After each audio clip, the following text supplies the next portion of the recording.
Data मध्ये आला चालू होईल का मोबाईल? नाही. मग परत जर तुमचा नोट 7 प्रोचा डिलीट करून तुम्ही जर नोट 5 प्रो मारला तर मोबाईल चालू होईल.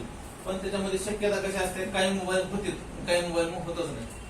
आता सॅमसंगच्या मोबाईलला जर बघितलं आपण सॅमसंगचा, तर मोबाईलला सॉफ्टवेअर करण्यासाठी कुठल्या मोड मध्ये टाकावं लागतं आपल्याला? डाउनलोड मोड मध्ये टाकावं लागते. आणि जर तुमचा मोबाईलचा लोगो येत नसेल, मोबाईल डेड असेल आणि लोगोवर जात नसेल किंवा डाउनलोड मोडवर जात नसेल, फ्लॅश करू शकता. काय सोल्युशन काय? एमएमसी ला रिपेअर करावं लागतं आपल्याला. काय करावं लागेल? एमएमसी रिपेअर करावं लागते. डबल सॉफ्टवेअर मारू शकता आपण. एमटीके एसपीडी कॉलकॉमला मारू शकता, डेड जरी असेल तरी मारू शकता. किंवा फ्लॅशिंग मध्ये डेड जरी झाला मोबाईल तरी आपण फ्लॅश करू शकता त्याला. पण सॅमसंग मोबाईल असा आहे की त्याला आपल्याला कशामध्ये घालावं लागते? डाउनलोड मोड मध्ये घालावं लागते. Volume up, volume down button, home button आणि ऑन ऑफ बटन दाबतो आपण आणि डाउनलोड मोडचं एक ऑप्शन येतं आपल्याला. त्या मोड मध्ये घातल्याशिवाय त्याला काय होत नाही, सॉफ्टवेअर होत नाही. आणि जर तुम्ही मोबाईल आला तुमच्याकडे रिस्टार्ट मारला किंवा तुम्हाला फक्त अपडेट करायचं चुकून तुम्ही दुसरीच फाईल मारला, मोबाईल A50 फाईल मारला, A50s डेड होऊ शकते मोबाईल. किंवा तुम्ही J2 मोबाईल त्याला J7 ची फाईल मारली, J5 ची फाईल मारली, डेड होऊ शकतो. त्या मोबाईलला काय करावं लागतं मग आपल्याला? डेड झाल्यानंतर आता समजा हे मोबाईल आता सध्या 70 स्टक होते, बघा कुठं काही छेडछाड केलेली आहे त्याच्यामध्ये, पाठीमागच्या साईडने एकदम फ्रेश मोबाईल आहे आणि सील होती मोबाईलवर देखील, पुढे दाखवलेला नव्हता. सर्व्हिस सेंटरला दाखवता, त्यांनी चेक केले, त्यांनी काय म्हणले मदरबोर्ड गेला, कस्टमर आणून दिला आपल्याकडे. आपण चेक केल्यानंतर आपल्याला काय कळालं याच्यामध्ये काय प्रॉब्लेम आहे, सॉफ्टवेअरचा किंवा एमएमसीचा. आता सर्व्हिस सेंटरवरून आला म्हणजे ते सॉफ्टवेअर मारलेलं असतं, मग आपण सॉफ्टवेअरला ट्राय बी करायचं नाही. किंवा ट्राय जरी केलं एखाद्या दिवस होऊ शकते, सर्व्हिस सेंटरला बी नाही झालं एखाद्या दिवस आपल्याकडे बाहेर होऊ शकते. तर पहिलं तर सॉफ्टवेअर मध्ये जे लोगोवर असतील तुमचे डेड असतील किंवा 0.01 असतील 150 पर्यंत स्टक असतील मोबाईल, तर हे मोबाईल डबल डेकरचे जे मोबाईल आहेत किंवा हँग ऑन लोगोचे जे मोबाईल त्यांना आपल्याला सॉफ्टवेअर नाही करायचं. आता जे नवीन मोबाईल आहेत तुमचे 2021, 22, 23 च्या पुढचे किंवा 2020 च्या पुढचे मोबाईल, मोठे मोठे मोबाईल आले आणि तुमच्याकडे जर लोगोवर असतील मोबाईल, ते मोबाईल सॉफ्टवेअर मध्ये होत नाही. सॉफ्टवेअर जरी मारलं तरी लोगोवर येत नाही. त्याचा प्रॉब्लेम कशात आहे सध्या? मग सीपीयू सगळ्यात जास्त आणि डबल डेकर सगळ्यात जास्त. सीपीयू आणि डबल डेकर मध्ये सगळ्यात जास्त असतात. त्या मोबाईलला काय करायचं, पहिल्यांदा तुम्ही खोलायचं आणि नॉर्मल सर्व्हिसिंग करायची. काल सांगितलं तुम्हाला 340 वर हिट मारायची, तेवढी सीट मारायची. जर मोबाईल तुमचा ऑन झाला तर कशाचा प्रॉब्लेम आहे त्याला? सीपीयूचा किंवा डबल डेकरचा प्रॉब्लेम आहे. जर तुम्ही किती जरी हिट मारलो, काल जेवढी सांगितलं 30 1 मिनिट जरी हिट मारलो तरी मोबाईल तिथं लोगोवरच आहे, मग तुम्हाला सॉफ्टवेअर मारून बघावं लागेल. लेटेस्ट मोबाईलला सॉफ्टवेअरचे प्रॉब्लेम नाही, हँग ऑन लोगोचे. जुने मोबाईल तुमच्या 2020 च्या अगोदरचे ते जर लोगोवर असतील, स्टार्ट असतील, तर मग तुम्हाला सॉफ्टवेअर मारावं लागतं. एमआयचे मोबाईल नोट 7 प्रो पर्यंतचे, नोट 7 प्रो पर्यंत किंवा नोट 8 लास्ट नोट 8 पर्यंतचे त्या मोबाईलला तुम्ही काय करून बघू शकता? फ्लॅशिंग. आता पुढचे नोट 9 असतील, नोट 10 असतील, 11, 12 आता इथून पुढचे सगळे सीपीयू मध्ये चालले किंवा नोट 9 प्रो थर्मिस्टर मध्ये प्रॉब्लेम चालले बा, नेटवर्क सेक्शन मध्ये थर्मिस्टर वगैरे काढलं ते लगेच चालू व्हायला लागले मोबाईल. तर त्यांना सॉफ्टवेअर मारायची गरज आहे का मग? आणि असं मी 95% लोक सॉफ्टवेअर मारतच नाही मार्केटमध्ये, सध्या मारत नाही. आणि जे सॉफ्टवेअरचे काम करतात त्यांनी बी फक्त अनलॉकिंगचं काम करतात, फ्लॅशिंगचं काम कोणच करत नाही. फ्लॅशिंग काम कोण करते किंवा हँग ऑन लोगो एमएमसीचं काम कोण करते? ज्यांना सॉफ्टवेअरचं नॉलेज पूर्ण आहे आणि ज्याच्याकडे हार्डवेअरचं नॉलेज पूर्ण आहे. हार्डवेअर मध्ये जर होत नसेल तर त्याने सॉफ्टवेअरकडे जाते. त्यात कस्टमरचा डाटा असते सॉफ्टवेअर मारलेले, तर जास्तीत जास्त सॉफ्टवेअर मध्ये होतच नाहीत मोबाईल हँग ऑन लोगोचे, की जास्त तुमच्या सीपीयू मध्ये जाते किंवा रॅम मध्ये, लास्ट मग एमएमसी मध्ये. आता एमएमसी प्रॉब्लेम म्हणजे काय असते नेमकं? एमएमसी पण आपल्याला शिकायचं, बरोबर आहे? एमएमसी प्रॉब्लेम म्हणजे काय असते? जर मोबाईलला तुम्ही हँग ऑन लोगो मोबाईल आला तुमच्याकडे किंवा डेड मोबाईल आलाय आणि ह्या कंडिशनचा मोबाईल आला तुमच्याकडे, मोबाईलला सॉफ्टवेअर मारून बी रिपेअर होत नाही मोबाईल, किंवा मोबाईलला सीपीयूचं पण चेक केलं सीपीयूचं पण होत नाही, तर ईएमएमसी ला काय करावं लागतं? आपल्याला प्रोग्राम करावं लागते. तर ईएमएमसी ला प्रोग्राम काय असतं थोडक्यात? जर तुमच्याकडे डेड आलाय समजा, आता आपल्याला माहित नाही कुठल्या कारणाने डेड झालाय, सॅमसंग आला एखादी, त्या कस्टमरला सांगितलं की बाबा माझा मोबाईल नावावर येत होतं, कोणीतरी सॉफ्टवेअर मारायला गेलं बंद पडला. म्हणजे काय झालं, त्याचा फर्स्ट लोगो गेला, म्हणजे ते नाव येणार होत ते बंद झाला त्याचा मोबाईल. परत सॉफ्टवेअर बसणार आहे का नाही बसणार? मग आपल्याला काय करायचं असते, मला दोन ऑप्शन असतील. एक तर ISP पिन आउट असतो, दुसरं ऑप्शन असतं आपल्याला MMC म्हणजे आयसी काढून डबे असते आपली MMC प्रोग्रामची, त्या डब्यामध्ये टाकून आपल्याला प्रोग्राम करावा लागतो. तर सोपं कुठलं जाईल मग आपल्याला ISP पिन आउट. आता ISP पिन आउट म्हणजे काय बघा, की काही मोबाईल, आता समजा माझा एक J2 मोबाईल बंद पडेल समजा, उदाहरणासाठी जेव्हा J2 ला मी J5 ची फाईल मारल्या चुकून आणि ते मोबाईल बंद पडला. तर मोबाईलची आयसी आहे पेस्टेड आयसी, बरोबर आहे, पेस्टेड आयसी आणि MMC काढून आपला प्रोग्राम करावा लागतोय.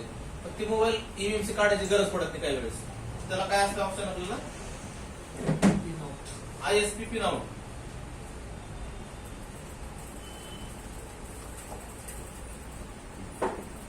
तर आपल्याला गुगलवर जाऊन काय करावं लागेल, सॅमसंग J2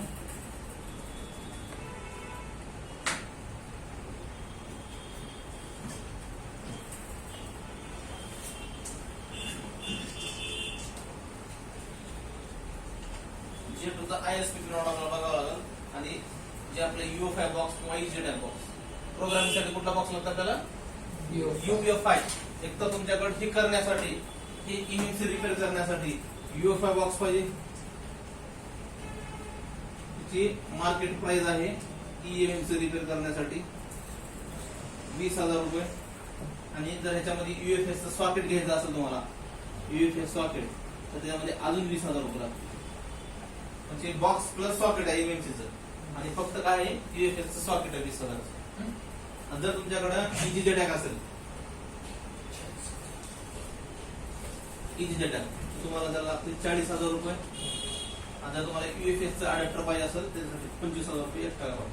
म्हणजे टोटल आपल्याला किती 65,000 रुपये घालावं लागतात UFS प्लस MMC, आणि ह्याला 40,000 रुपये.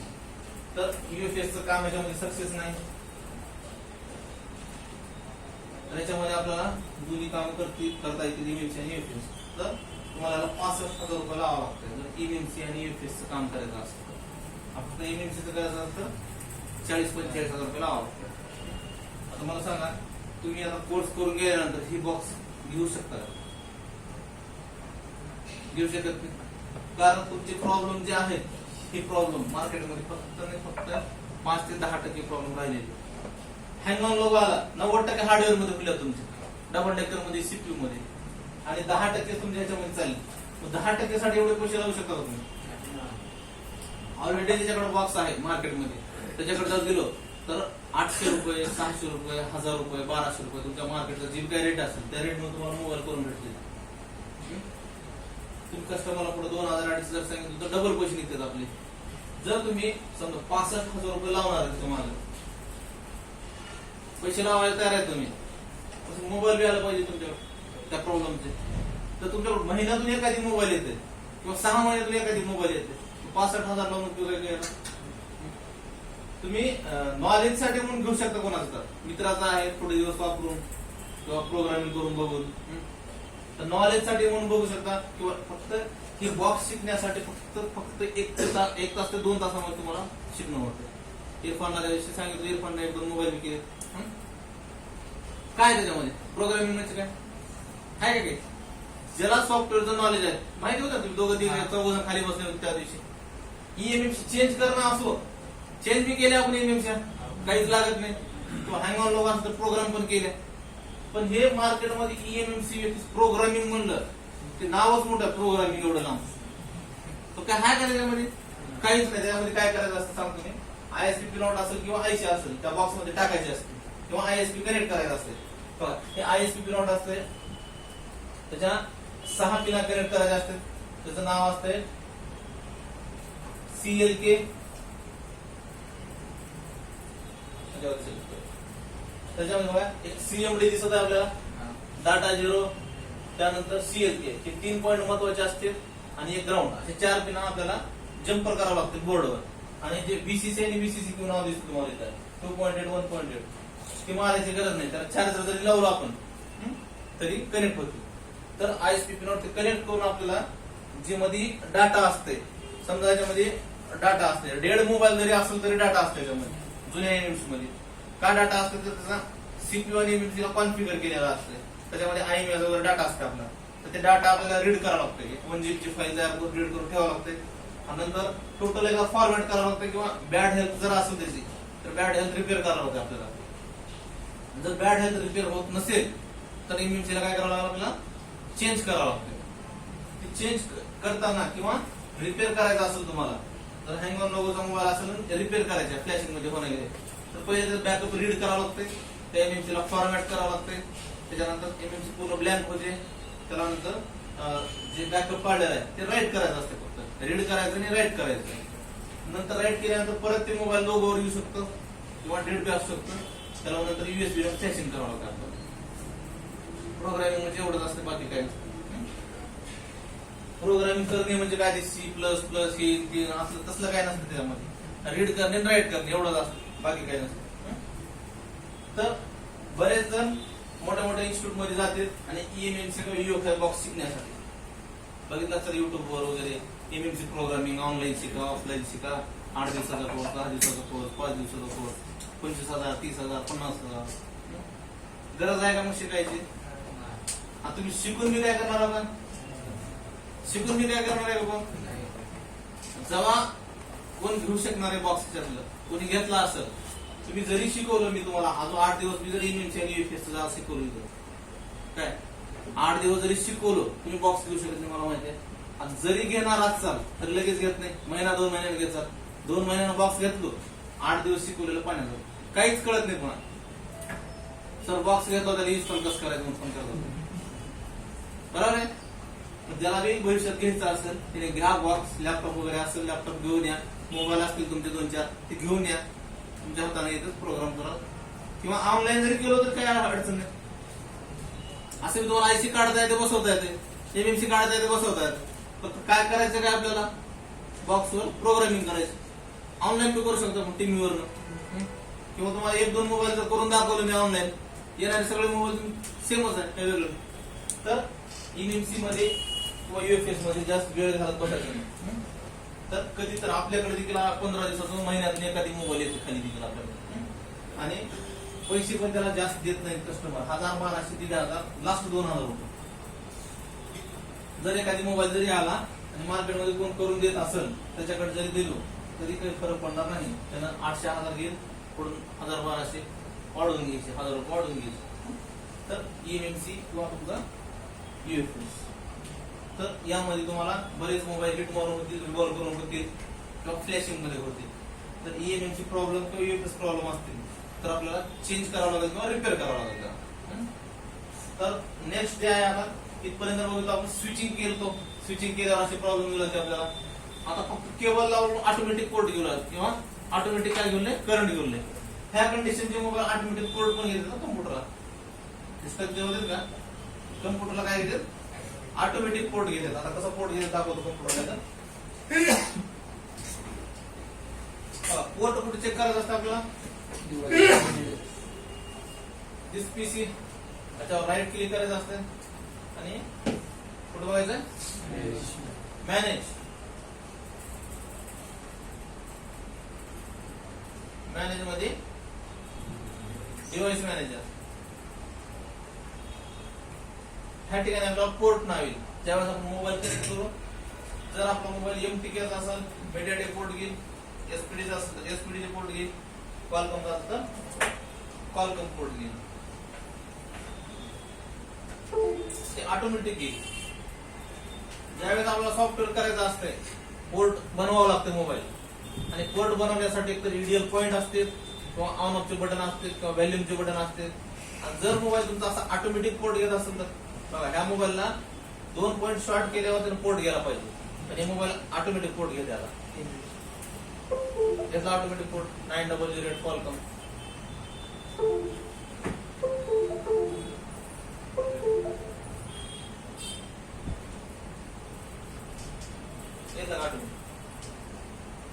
बघायचं क्वालकॉम 900 पोर्ट.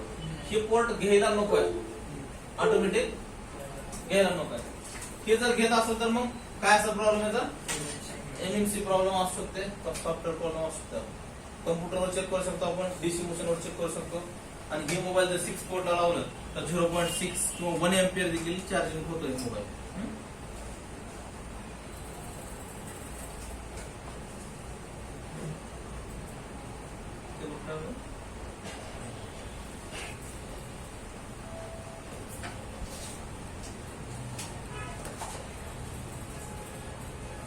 आपल्याला वाटतं 1 एम्पियर चार्जिंग दिलं मोबाईल चालूच आहे, डिस्प्ले खराब असल्याचा.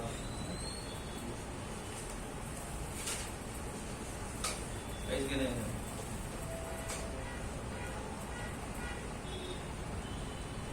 0.6 आणि 1 एम्पियर किती जास्त येतं ना, कॅल्क्युलेटर खराब आहे. 0.2 गेला. बॅटरी पूर्ण डाऊन आहे त्याच्यामुळे 0.2 गेलं. बॅटरीचं चार्जिंग असेल ना 0.6 आणि 1 एम्पियर जास्त.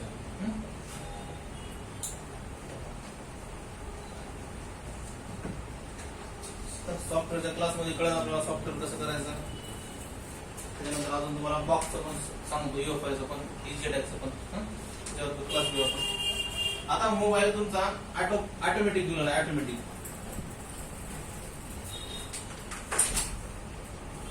Auto current. जर तुमचा मोबाईल ऑटोमॅटिक 0.020 ते 0.100 हे कसं होतं आपलं, हे केल्यानंतर स्विचिंग केल्यानंतर होतं. आणि हे कसं आहे आता, हे ऑटोमॅटिक. किती जण सांग, किती जण माहिती काय असू शकते, हाय का विसरून गेले दिमागातून. एक जण सांगितलं बघा, ऑटोमॅटिक घेऊन करंट आहे ना 0.20, 0.30, 0.40, 0.50, 0.100 पर्यंत. तर काय ते लाईन बॅटरी जनरेटर दिसते का आपल्याला, कुठे दिसते मग, डीसी टू डीसी. म्हणजे आपली सेकंडरी लाईन काय असते,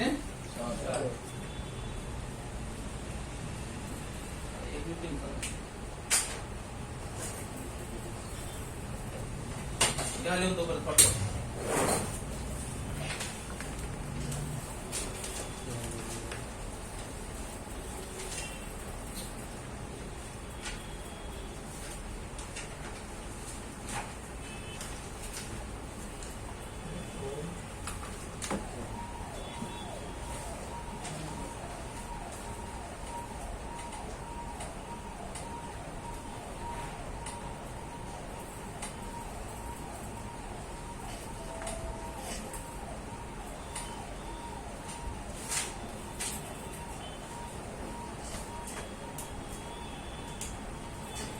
ईएमएमसीचा कोर्स करायला मी यश टेलिकॉमला गेलो. माझ्या यश टेलिकॉम देवरत नागराज, त्याच्याकडे मी त्याला शिकवलं नव्हतं, त्यालाच काय माहिती नव्हतं त्यावेळेस. जवळपास 2017 मध्ये गेलो, काही 17-18 वगैरे गेलो. फिरोज सर म्हणून होते हैदराबादला, फोन पिक्स हैदराबाद एक इन्स्टिट्यूट चालू केली, बंद केली. सॉफ्टवेअर तिघाला केले. हा, एक इथलं आपलं बीडचं आहे सॉफ्टवेअर वाला, त्याला ऑनलाईन चालू केले की काल परवा दिवशी फोन केलं मला, स्टुडंट द्यावा नाही बीडचं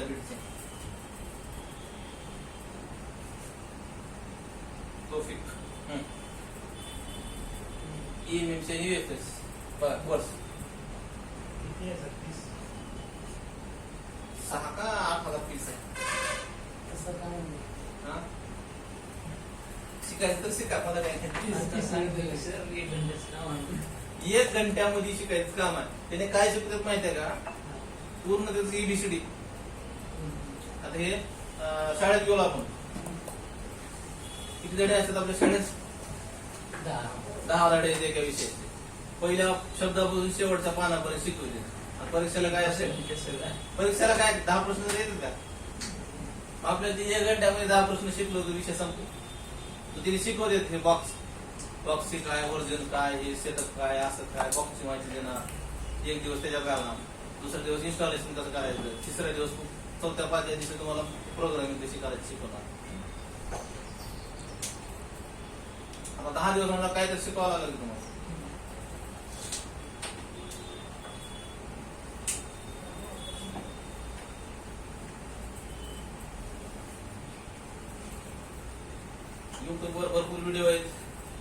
एक दोन व्हिडिओ बघितला की समजतात, पण माणूस नुसतं व्हिडिओ बघून डेअरिंग करू शकत नाही. किती व्हिडिओ बघा तुम्ही, डेअरिंग होत नाही करायची समोरच्याने जे केले. प्रॅक्टिकली तर माहितीच पाहिजे आता.